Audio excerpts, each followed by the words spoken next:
믿음의 인생을 살아갈 때 가장 중요한 것이 뭐냐 하면 그 중에 하나가 안목이라는 것입니다.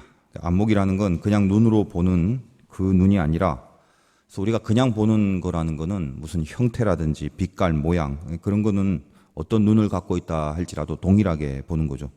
안목이라는 것은 그런 게 아니라 그 안에 어떤 의미를 볼 수 있는 눈을 말합니다. 그것을 안목이라고 그래요. 예전에 그 신안아빠드에 가면 검산항이라는 곳이 있는데 고기 배들이 그물을 치면 이상하게 도자기들이 자꾸 걸려 나와서 그걸 보고 이건 죽은 사람들의 원기가 그 안에 들어 있다라는 둥 그런 이유로 해서 그냥 건져 올리는 즉시 막 깨 부셔버리고 그랬어요. 1975년에 최형근 씨라는 한 어부가 그 사람이 이제 그물에 걸려오는 도자기 몇 점 중에 그냥 이거 괜찮아 보이는 걸 좀 집에 갖고 와서 안 깨버리고 개밥그릇으로 사용을 했습니다. 그 중에 이제 불상같이 생긴 건 엿장수한테 1,500원에 팔았고, 그러던 중에 그 동생이 최평호 씨라는 분이 있는데 그 사람이 교사였어요. 형 집에 이제 와 보니까 뭔가 이게 개밥그릇이 하나 있는데 이쪽에 도자기 같이 생긴데 이상하게 범상치 않게 보이거든요. 그래서 감정을 하게 됩니다. 근데 이게 이제 중국 원나라 때 일본으로 수출하던 그 도자기 배가 침몰해서 나오게 된 도자기들입니다. 그래서 용천청자라고 해서 시가 10억에서 20억 사이가 되는 겁니다. 그래서 한때 큰 이슈가 됐어요. 신안 앞바다 도자기 사건이 굉장히 유명합니다. 누구나 보면 유리로 만들었고 그릇이죠. 그거 다 알죠. 그건 어떤 시각을 보든지 간에 그건 다 마찬가지예요. 근데 그것을 개밥그릇으로 보느냐 청자로 보느냐, 요걸 이제 안목이라고 그럽니다. 안목 차이가 있다라는 거예요. 오늘도 동일한 가나안 땅을 정탐하고 온 사람들의 안목이 결국 믿음의 노선을 완전히 달리하게 되는 그런 장면으로 귀결이 되는 것을 보게 됩니다. 그냥 육의 눈으로 보면 개밥그릇이죠. 근데 말씀의 눈으로 보니까 값진 청자가 되는 겁니다. 믿음 없이 바라보는 시각을 통해서 이스라엘이 어떤 고백을 합니까? 믿음이 없는 눈을 갖고 바라본다면 33절에 이런 결론을 내요.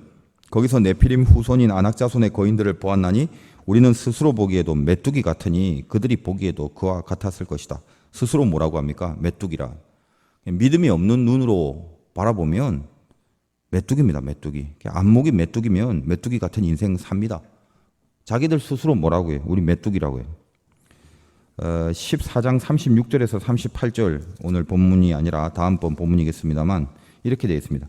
모세의 보냄을 받고 땅을 정탐하고 돌아와 그 땅을 악평하여 온 회중이 모세를 원망하게 한 사람, 곧 그 땅에 대하여 악평한 자들은 여호와 앞에서 재앙으로 죽었고 그 땅을 정탐하러 갔던 사람들 중에 오직 눈의 아들 여호수아 여분의 아들 갈렙은 생존하니라.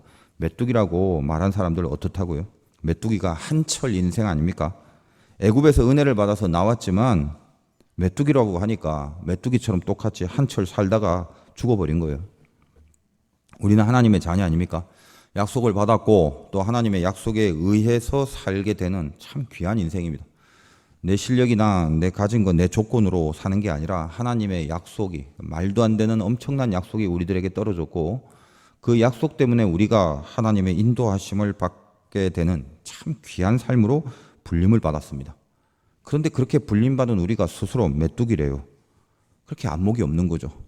그러니 메뚜기로 전락해버리고 메뚜기 같은 인생을 살다가 죽게 된다는 것입니다. 영적인 안목이 없으면 마찬가지입니다. 은혜를 입어도 다 메뚜기처럼 된다는 거예요. 수십억 원의 청자가 개밥그릇처럼 사용되다 끝나는 거예요. 그런 인생이 될 수도 있다는 것입니다. 그렇다면 영적인 안목이란 게 뭐냐? 간단하게 말해서 믿음의 렌즈를 끼고 보는 거라고 그랬죠. 그 반대는 뭡니까? 믿음의 반대말 의심이니까 의심의 렌즈를 끼고 보는 거. 그러니까 세상을 보는 건 두 가지예요. 믿음이라는 안경을 끼냐, 의심이라는 안경을 끼냐, 이 두 가지예요. 안경 벗고 보는 경우는 없어요. 의심은 마귀가 주는 가장 원초적인 불화살이라고 제가 말씀드렸습니다. 이스라엘에게 다가가서 마귀가 이렇게 공격하는 궁극의 목표가 뭐냐면 가나안, 즉 하나님이 주신 약속의 땅에 들어가지 못하게 하는 거, 그겁니다. 출애굽의 총체적인 목표가 그거예요. 애굽 탈출, 이게 출애굽의 목표가 아닙니다. 출애굽 나와서 맘대로 살아라, 이것 때문에 애굽을 이렇게 벗어나게 해준 것이 아니라 애굽을 탈출하는 데는 이유가 있죠. 목표가 있다는 것입니다. 그게 뭐냐? 가나안 입성이죠. 입성. 하나님이 가나안으로 데리고 가려고 애굽을 벗어나게 한 거지, 애굽 자체를 벗어나게 하기 위하여 출애굽시킨 게 아니라는 걸 명심하십시오. 제 말이 아니라 성경에서 누차에 그 얘기를 하고 있다는 것입니다. 우리식으로 적용을 한다면 그거예요. 은혜를 받았습니다. 구원을 받았다고요. 그래서 드디어 구원받은 백성이 된다면 그 구원받은 백성답게 영광된 승리, 즉 영적인 가나안과 그 약속이, 그 완성이 우리에게 반드시 있어야 된다는 거예요. 근데 예수를 믿고 살면서도 은혜를 받아서 하나님 하면서 밥 먹을 때 기도도 하는데 여전히 애굽을 못 버리고 죄만 짓고 있고 죄에 대해서 민감하지 못하고 죄를 괴로워하지도 않고 그렇게 살아가는 거예요. 그래서 늘 출애굽의 대열 안에는 있는데 약속을 이룰 만한 믿음과 실력이 되지 않습니다. 그것을 연마하거나 훈련하지 않죠. 그러면 하나님 보시기에 이 출애굽이라는 게 궁극의 목표가 가나안 입성인데 가나안 입성은 아예 생각하지도 않고 여기에 대한 의지도 발현하지 않고 노력도 안 하고 훈련도 안 하고, 그러니 하나님 보시기에 출애굽이라는 게 얼마나 의미 없고 속상한 것밖에 안 되겠습니까? 마귀를 이기는 승리도 없고 기도를 하라니까 기도를 통한 어떤 응답을 누려보는 간증도 없고 하나님 편에 서서 좀 자기를 버리고 자기를 죽이는 그 연습, 그 경험을 통해서 하나님이 가까이 와서 나를 붙들어 주시는 그런 신비도 체험하지 못하고, 더군다나 마음에 성령이 주시는 열매들, 여러분 성경을 통해서 얼마나 많이 봐요. 사랑, 화평, 온유, 오래 참음, 자비, 양성, 충성, 절제, 이런 귀한 하나님의 성품들, 이런 것들이 하나도 생겨지지가 않는 거죠. 출애굽을 해도. 그러니까 늘 그 대열 안에만 있는 거예요. 그리고 사단이 좋아하는 마음, 성령의 열매와 반대되는 거예요. 불의, 음행, 사악함, 탐욕, 악의, 시기, 살인, 분쟁, 다툼, 혈기, 음란, 수군거림, 비방, 미움, 교만, 자랑, 이런 것들. 이런 것들 계속 갖고 있으면서 교회 안에는 다 있는 거예요. 예수를 믿으면서, 예수 믿고 살면서 우리 인생에 승리의 영광이라는 게 있어야 마땅합니다. 승리의 영광이 있기를 바라요. 뭐가 승리예요? 돈 버는 게 승리? 병 고치는 게 승리예요? 그것도 하나님이 주시면 귀한 감사와 승리의 내용 중에 하나겠죠. 그러나 진짜 승리라는 건 승리가 뭐냐라고 말하기도 전에 여러분 스스로가 압니다. 어떤 일을 행하는 경우나 고난을 극복해내는 과정이나 아니면 인간 사이의 관계 가운데서 그리고 어떤 주님의 일을 하는 그런 데 있어서 모든 것에서 승리하는 사람들은 속으로 자기만 아는 고백을 해요. 아, 승리했구나, 이거예요. 그런 고백을 한 적이 없는데요. 그런 고백이 없는 사람 볼 거 없어요. 영광스러운 인생 살지 못하는 겁니다. 자기가 알아요. 승리냐 아니냐. 예배 드릴 때마다 제가 바라는 거는 우리 모두가 승리에 목마른 영혼이 되어 있는 거예요. 그래서 예배 드리고 나가면 또 승리에 대하여 목말라 하고, 또 세상에서 많이 좀 깨지고 또 패배하고 있으면 다시 예배를 간절히 기다리면서 빨리빨리 하나님 앞에 나와서 또 승리에 대한 또 목마른 영혼이 돼서 또 나가고 이런 거. 그래서 승리하는 사람들은 보니까 특징이 예외 없이 욕망이 죽고 약속이 살아나는 경험을 하게 됩니다. 그럼 승리하게 돼 있단 말이에요. 근데 그 작업을 못하고 있는 거죠. 그냥 이렇게 대열 안에만 있는 거예요. 자기의 욕망이 죽어지고 약속이 살아나면 승리하게 돼 있는데 마귀가 이걸 모르겠습니까? 마귀도 알죠. 그러니까 가만히 내어버려 두지 않습니다. 제일 먼저 가나안으로 가는 자들, 물론 정탐하러 가는 자들이지만 12지파의 대표들은 의미가 있는 거죠. 이들이 제일 먼저 들어가는 거니까. 다시 말해서 하나님의 출애굽시킨 것에 대한 가장 궁극의 목적을 어쨌든 정탐이지만 제일 먼저 이룰 사람들, 그 사람들 가만 내버려 두겠어요? 마귀가 집중적으로 불화살을 쏘게 만듭니다. 40일 동안을 샅샅이 정탐을 했단 말이죠. 그러니까 마귀들은 제1의 타켓이 저 정탐하고 온 자들을 쏴야 돼요. 왜냐하면 얘네들은 12지파의 대표들이라서 이들의 의견, 이들의 판단과 선택이 전체 백성의 판단과 선택이에요. 그러니까 마귀가 갖고 있는 제1의 원초적 화살, 불화살, 의심의 화살을 쏩니다. 믿음의 렌즈를 벗겨버리고 그 정탐꾼들이 어떤 안경으로, 의심의 안경을 끼고 바라보게 만드는 거예요. 그래서 뭘 어떻게 만들려고요? 궁극의 목표인 가나안 입성을 저지시키는 거죠. 절대로 승리할 수 없게 만드는 거예요. 우리에게 마귀가 교회 마음껏 잘 다녀, 빠지지 말고 잘 다녀, 기도도 열심히 하고 봉사도 열심히 하고 직분도 맡고 잘 이렇게 해, 열심히 해, 열심히. 그러나 너희 속에 절대로 승리하지 마라. 그거예요. 그러니까 이렇게 무리 속엔 다 있어요. 있는데 밖에 나가서 믿음 갖고 승리할 꿈도 꾸지 말아요. 믿음 갖고 승리할 간증도 만들지 말고 믿음 갖고 승리할 의욕도 갖지 말고 아예 관심 꺼 그냥 이 대열 안에만 있어라. 마귀가 쏘는 의심의 불화살이 궁극의 목표를 못 이루게 하는 거예요. 절대 승리할 수 없게 하는 거예요. 왜? 우리는 은혜를 받았고 약속을 입었기 때문에 가나안에 들어가기만 하면 이길 것을 마귀도 알아요. 그러니까 가나안에 무조건 못 들어가게 해야 돼요. 들어가면 이기니까. 우리가 싸우겠다고 하면 무조건 이기게 돼 있으니까 그 자체를 안 하게 하는 거예요. 그게 최후의 목표거든요. 그래서 가장 핵심적인 정탐의 많은 내용 중에 가장 핵심적인 이유를 하나 들어서 의심을 막 증폭시키는 것입니다. 오늘 본문 13장 26절 보니까 27 보니까 바란 광야 가데스에 이르러 모세와 아론과 이스라엘 자손 온 회중에 나와 그들에게 보고합니다. 그 땅에 과일을 보이고 모세에게 말하되 당신이 우리를 보낸 땅에 간즉 과연 그 땅에 젖과 꿀이 흐렸는데 이것이 그 땅의 과일입니다. 아주 풍성한 과일 뭐 이런 거 갖고 왔어요. 이렇게 하면 좋습디다. 다 좋아요. 좋대요 정탐꾼들이. 다 좋긴 좋은데 포도도 있고 석류도 있고 막 무화과도 있고. 근데 딱 그렇게 얘기를 하고 28절 그 다음이 핵이에요. 그러나 요게 이제 키포인트. 그러나 그 땅 거주민은 강하고 성읍은 견고하고 힘이 클 뿐 아니라 거기서 안악자손을 보았다. 그 말이죠. 다시 말해서 아무리 좋은 게 많아도 결정적인 건 딱 하나예요. 거기 인간들이 너무 강하고 성이 너무 견고해요. 싸워보지도 않았으면서. 그래서 결국이 뭐예요? 그런 보고가. 그러나 이들이 강해서 못 들어간다. 그 결론이죠. 그래서 29절에 뭐라고 합니까? 아말렉인은 남방 땅에 거주하고 헤딘 여부스인 아모리 산지에 거주하고 가나안 해변과 요단가에 거주하더라. 얼마나 분석력이 뛰어납니까? 의심의 화살을 맞고 의심이 있는 사람들은요, 일단 분석의 달란트가 생겨요. 분석의 재능. 그래서 분석력이 얼마나 대단하냐면 어디에 누가 거하는지를 낱낱이 그냥 분석을 했어요. 그러니까 이런 사람들한테는 논리로 따지면 반박이 안 돼요. 왜냐하면 너무나 정확한 팩트를 갖고 왔어요. 의심의 화살을 맞는 사람은. 여러분 의심하는 사람이 얼마나 면밀한지 잘 보세요. 의심하는 사람은요, 분석해요. 다 조사해 왔어요. 그러니까 여기도 봐. 남방 땅에 거주하고 아말렉은 남방 땅의 거 다 파악했. 헤딘 여부스 아무리 산지 산 다 파악했죠. 가나안인 해변과 요단가 바다 다. 그러니까 육해 공군을 다 휩쓸어서 다 조사한 거예요. 니네는 하늘 땅 바다 어디 구멍을 통해서도 들어갈 수 없다 이 얘기예요. 조사 다 했어요. 여러분이 승리해야 될 모든 인생의 문제를 앞두고 승리에 목말라 하는 영혼으로 살아가야 된다고 얘기를 했는데 그 승리해야 될 모든 인생의 문제 앞에서 믿음을 발휘하면 이겨버리는데 이 믿음을 발휘하지 못하게 의심의 안경을 딱 끼게 되면 다시 말해서 마귀의 불화살을 딱 맞게 되면 두 가지를 빨리 살펴봐야 돼요. 그 중에 첫째가 뭡니까?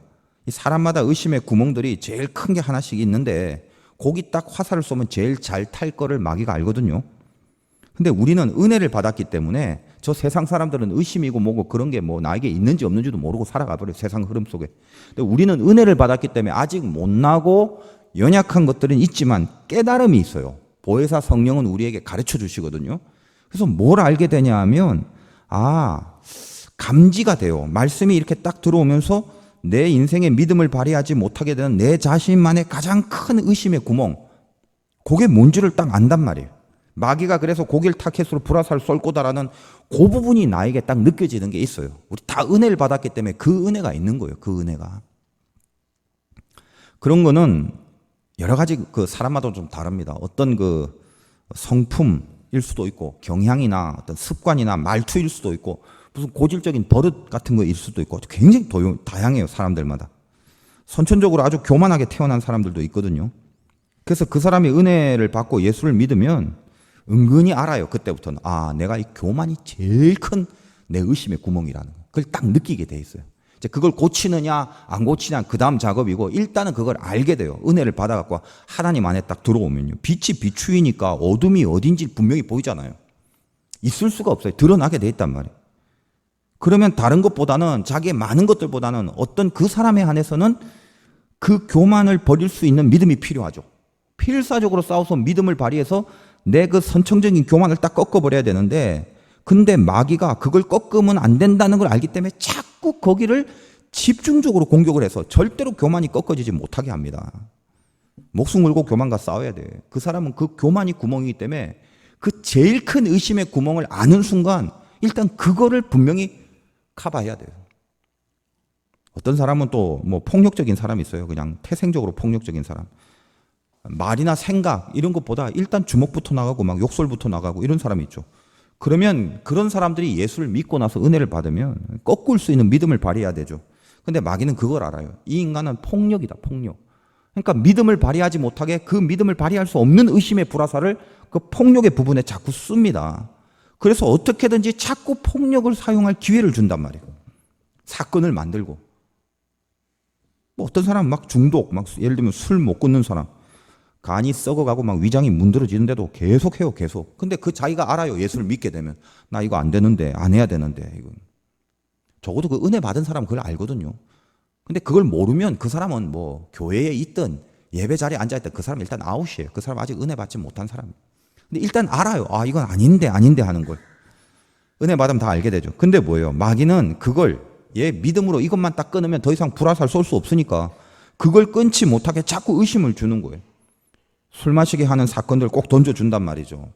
마음 잡고 막 기도하러 가는데 막 우연히 막 교회 앞에서 막 오랜만에 난데없이 몇십 년 만에 동창이 나타나고 막 술 한잔 하자고 그러고 그런 일이 생겨요. 막 마음 잡고 경건하게 살려고 하는데 생각지도 못한 사건이나 사람이 막 속을 막 뒤집어 나갔고 그래서 막 성령의 생각은 떠나버리고 막 술 생각만 가득하게 만들고 이런 것들이 우리에게 있단 말이에요, 분명히. 어떤 사람 또 음란의 구멍이 커서 늘 그게 자기를 죄짓게 만드는 믿음으로 그걸 이기지 못하는 거예요. 빠져갖고. 그래서 육신의 정욕을 자꾸만 강하게 만들어 버리는 거죠. 영적으로도 마찬가지예요. 또 어떤 사람 늘 불안하고 막 두려움에 떠는 사람들. 아무것도 아닌 고난 앞에서도 하나님이 불이 너를 살할 수도 없고 물이 너를 빠뜨릴 수도 없고 그렇게 분명히 약속의 말씀을 주시고 하나님의 인도하심이 분명히 있다라고 그렇게 얘기를 했는데도 불구하고 그 믿음이 이렇게 타고난 불안함과 두려움 때문에 순식간에 아무것도 아닌 작은 고난 앞에서 확 다 무너져 버리고 의심이 쑥 들어오는 거죠. 하나님 없는 거 아니야? 이거 졸고 계신 거 아니야? 나 버린 거 아니야? 뭐 이렇게. 얼마나 종류가 많습니까? 근데 은혜 안에 있고 하나님의 말씀 안에 있고 하면 자기가 이렇게 은근히 느낀단 말이에요. 나만의 의심의 화살이 나에게 어떤 타켓이 있는지 그걸 알아요. 그게 첫 번째래, 무조건. 그리고 나서 두 번째는 거기에 그런데도 의심의 불화살 딱 맞기 시작하면 그 부분을 극대화시켜버려서 결국은 이걸 꺾어버리고 승리하지 못하게 만듭니다. 극대화시킨다는 말은 뭐냐면 내 안에 믿음을 발휘하지 못하게 오만 가지 합리화들이 기가 막힌 논리로 자꾸 궁리가 돼서 나온단 말이에요. 오늘도 이 보고를 보면 한번 보세요. 아까 육해 공군에 대한 보고, 아, 거기 남방에는 뭐가 있고, 뭐 산지엔 뭐가 있고, 해변엔 누가 있고, 이건 이렇고, 저건 저렇고, 그래서 이게 이렇게 되고, 그래서 저건 저렇게 되니까 우짜고 저짜고 촥 파악해서 결론이 뭐예요? 패배. 못 들어가네. 승리하지 못한다. 이 결론으로 이끄는 수많은 궁리와 논리들이 계속 나온단 말이죠. 패배로 유도하는 기막힌 분석들. 쏟아지기 시작한다는 거예요. 교회에서는요, 회의를 많이 하게 되면 회의적이 돼요. 왜냐면요, 인간이 수준이 안 돼요.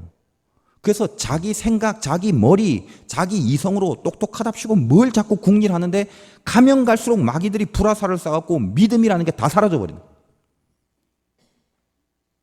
믿음을 갖고 바라볼 수 있는 그런 기도하는 마음에 그런 회의가 돼야 되는데 이거 세상 사람들과 똑같은 회의를 해버려요. 다 결국은 패배로 유도해요. 먹지 말라. 안 먹으면 되잖아요, 깨끗하게. 근데 먹지 말라고 하는데 말이 많아요. 너 왜 먹었냐? 아, 뱀이 저거 시켜가고. 그럼 넌 왜 먹었냐? 아이, 당신이 만든 여자가 나한테 꼬시니까 뭐 웃자고 저쩌고. 예, 잘못했습니다. 다음부터 안 먹겠습니다. 그러면 되는데. 뭐예요? 의심의 구멍에 불화살 맞으면 그걸 극대화시켜서 증폭시켜서 반드시 승리하지 못하게 하는 모든 변명과 논리와 이런 게 다 나오게 돼 있단 말이에요. 그러니까 의심의 화살을 맞고 나면 의심 다음에 어디로 진행된다고요? 이 중에 여러분 카이로스 성경 공부하신 분들은 다 알죠. 미혹이라는 미혹. 미혹이 뭐라고 그랬어요? 아닌데 긴 것 같고 긴데 아닌 것 같이 만드는 거. 그래서 의심의 화살을 맞고 나서 그 다음부터는 속에서 이제 미혹이 생깁니다. 아닌데 긴 거예요. 긴데 아닌 거죠. 먹음직한 게 아닌데 먹음직하게 보이는 거예요. 보암직한 게 아닌데 보암직하게 보이는 거예요. 오늘 본문도 잘 살펴보면 의심을 하니까 30절 한번 보세요. 갈렙이 모세 앞에 백성을 조용하게 하고 이르되 우리가 곧 올라가서 그 땅을 취하자 능히 이기리라 분명히 말했죠. 근데 의심을 하니까 31절에 그와 함께 올라갔던 사람들은 이르되 우리는 능히 올라가서 백성을 치지 못한다. 그들은 우리보다 강하다. 그들이 우리보다 강하대요. 뭐 그것까지 뭐 인정한다고 칩시다. 의심의 화살을 맞았으니까. 근데 웃긴 게 32절 보세요. 이스라엘 자손 앞에서 정탐한 땅을 악평하여 이르되 우리가 두루 다니는 정탐한 땅은 그 거주민을 삼키는 땅이요. 이게 왜 웃기는 말인지 잘 보세요. 아까 27절에 이 의심의 화살 맞는 12명 중에 부정적인 10명들의 논리 중에 하나가 뭐냐면 27절까지만 해도 모세한테 와서 이거 과일 괜찮네요. 막 포도송이가 있고 막 여기 석류가 있고 무화과 있고 얼마나 좋아요. 그랬죠. 단지 뭐만 그 거주민들이 힘이 세고 강하다 이 얘기만 했단 말이에요. 근데 의심의 화살에 딱 맞고 갈렙이 능히 싸워 이기리라 얘기를 했더니 그 믿음의 안경을 끼고 본 그를 반박을 해야 될 거 아니에요. 그러니까 어떻게 해요? 이제는 앞에 조금 전만 해도 그 땅이 그렇게 비옥하다고 얘기해 놓고 그 다음에 땅을 악평하게 됐다는 거예요. 미혹이 된 거죠. 긴데 아니게 보이는 거예요. 분명히 좋은 땅이라고 지네 입으로 얘기해 놓고 과일도 갖고 와 놓고 그 땅을 악평해요. 악평. 그 거주민을 삼키는 땅이요. 사람을 두려워하고 사람이 세다라는 논리에서 더 비약이 돼서 아예 땅까지. 그러니까 미혹이 극에 달한 거죠. 사람이요. 의심 많은 사람들 있잖아요. 병인데 사람이 누굴 의심하면 그게 증폭이 되면요. 과대망상증이라는 정신질병이 생깁니다. 그 과대망상이 겁나는 거예요. 자기가 만들어 놓고 철석같이 믿어버리는 거예요. 그건 정신질병이에요. 그거는. 영적으로 보면 미혹이 극대화된 상태예요. 치료받아야 돼요. 잘 보세요. 스스로 지금 여기 보니까 어디까지 미혹이 극대화돼서 과대망상이 되냐면 32절 뒷부분에 보면 거기서 본 모든 백성은 신장이 장대한 자들이며 33절 거기서 네피림 후손인 아낙 자손의 거인들을 보았대요. 여러분 네피림 후손을 봤는데 네피림이 누구냐 하면 창세기에 나오는 거대한 거인족이거든요. 근데 이 네피림은 이미 노아 홍수 시대 때 다 사라져 버렸어요. 네피림의 후손이 있을 수가 없어요.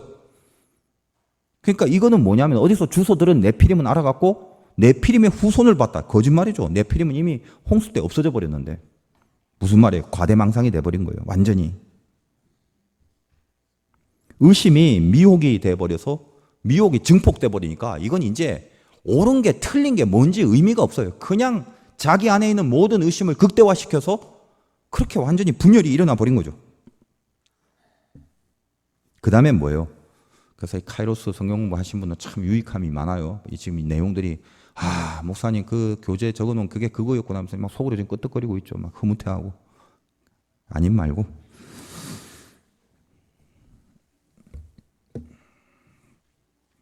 그 다음에 뭡니까? 마지막까지 의심이 끝에 가면 원망. 그래서 의심, 미혹, 원망, 의미원. 이 원망이 결국은 나타날 수밖에 없어요. 제가 그 카이로스 교재를 만들 때 기도를 좀 많이 하면서 굉장히 깊이 생각을 하고 기도를 하고 영감을 받고 이랬는데 저는 성경을 이렇게 다 보고 만든 게 아니라 이렇게 적어놓고 성경을 보니까 그대로 이렇게 해석이 되는 게 있어갖고 참 너무 감사하고 신기하기도 한데 이 14장 보세요. 미혹이 증폭되니까 14장 2절에 뭐라고 합니까? 이스라엘 자손이 다 모세와 아론을 원망하며 결국은 원망까지 가게 돼 있단 말이에요. 애굽에서 죽게 내버려 두지 여기서 죽게 하냐고 우리가 애굽 땅에서 죽었거나 광야에서 죽었으면 좋았을 거를 뭐 하려고 여기까지 데리고 와서 완전히 이거는 뭐 감사는 하나도 없고 하나님이 얼마나 속상해요. 그래서 14장 11절에 하나님이 뭐라고 합니까? 여호와께서 모세에게 이르시되 이 백성이 어느 때까지 나를 멸시하겠느냐 내가 그들 중에 많은 이적을 행하였으나 출애굽에서 데리고 나올 때부터 은혜 덩어리였잖아요. 이스라엘 백성들은 바다 가를 때부터 해갖고 어느 때까지 나를 믿지 않겠느냐 하나님 마음이죠. 언제 의심만 할래? 어느 때까지 의심의 안경을 끝까지 낄 거냐 그 말이죠. 그래서 우리가 이 의심의 안경을 끼면 인생에 있어서 아까 말한 그 가장 중요한 안목 영적인 특히 안목 그게 다 사라져버려. 그 인생 끝나는 거죠.